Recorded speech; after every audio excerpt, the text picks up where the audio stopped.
break it down from a fundamental level. So Ariana Grande, who is one of very few people who have had a successful career in acting and the music industry, that alone is a reason to be very suspicious about Ariana Grande, as Ariana Grande has admitted multiple different times that she is an actual witch, not just in films like The Wicked, but in real life. Now let's move to Cynthia Erivo, the other very weird acting person sitting next to Ariana Grande. What I've noticed in the music industry, a lot of times with so-called black actors and actresses, people of color, when they normally win a Grammy or an Oscar or a Tony Award, etc., they usually fall into one of 3 or 4 categories. They're either starring in a slave film, a gangster film, or some sort of ungodly, unbiblical film. And when you look at Cynthia Erivo's career, she's no different, because she is the recipient of several accolades and one of few individuals nominated for an Emmy, a Grammy, an Oscar, and a Tony Award, winning all of them except for the Oscar.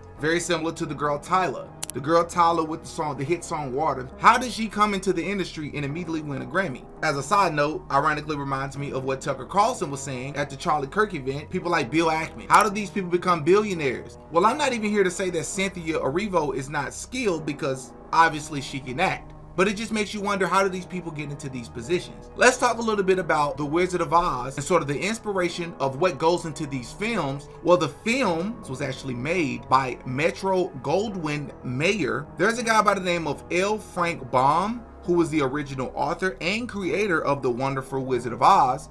But what many people don't know is that the quote-unquote magic inspired in the film wasn't just some fantasy like it was for most people watching the film or reading the books, because for L. Frank, it was very much so real life to him. And even the spiritual double meaning behind the Wizard of Oz film is literally rooted in spiritual alchemy. But it gets even worse, because the person who played the character Dorothy was a girl by the name of Judy Garland, who, by the way, was only 16 years old when she was filming, and MGM actually viewed her as overweight. She was subjected to extreme calorie-restricted diets, such as soups, lettuce, black coffee, different amphetamines and stimulants to suppress her appetite, and even being doped up on pills during the time of the filming, which would later lead to her being addicted to pills. Louis Mayer touched her inappropriately. Older men around the studio treated her like a commodity, not a teenage girl. Some of the adult male Munchkin actors harassed her, and this would lead to severe depression, instability, financial troubles,